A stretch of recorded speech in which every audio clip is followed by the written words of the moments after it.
Well, when we were here, I believe it was in February with a scouting crew, Michael and Cooper, they all flew in, and we came together, and we came out to this location to make sure it was the right location.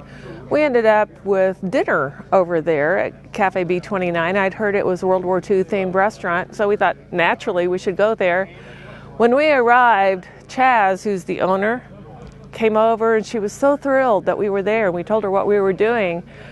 And she's like, my dad was in World War II. And I'm like, my dad was in World War II. And we just connected, bonded, and she gave me her dad's information. And because I'm an archival researcher with Footsteps Researchers, I told her that I would find more information about her dad as a thank you for just being so nice to us while we were at the restaurant.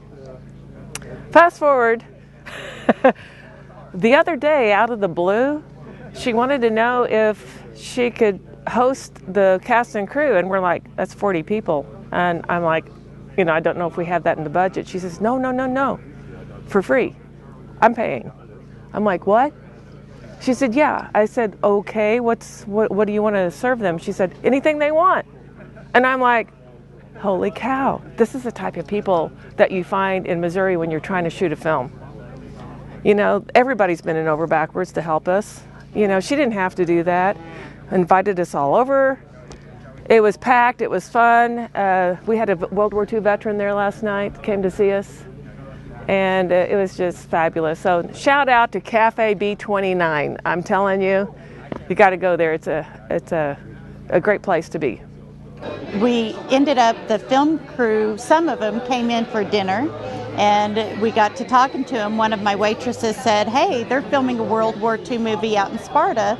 And I'm like, what? Are you kidding me? So we started talking to the crew and Catherine and Myra, and oh my gosh, they were so nice. We had them in for dinner twice and just started getting to know them. We're like, man, we'd love to do anything we can to support, something that brings awareness to history. And this is a great film. We can't wait to see the results.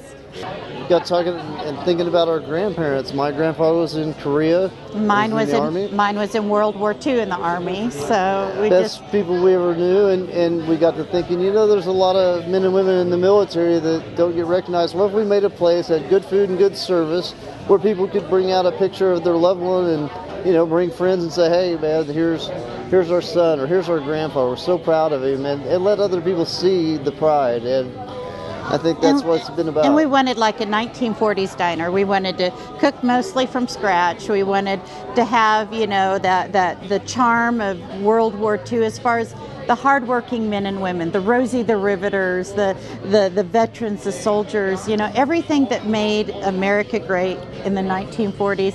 We wanted to capture a tiny bit of it. I mean, restaurants today herd you in, herd you out. They don't take the time to get to know their guests. And I tell you what we've learned from the veterans in the last 4.5 years has been unbelievable. More than we ever learned in school. We can never... Stories every day.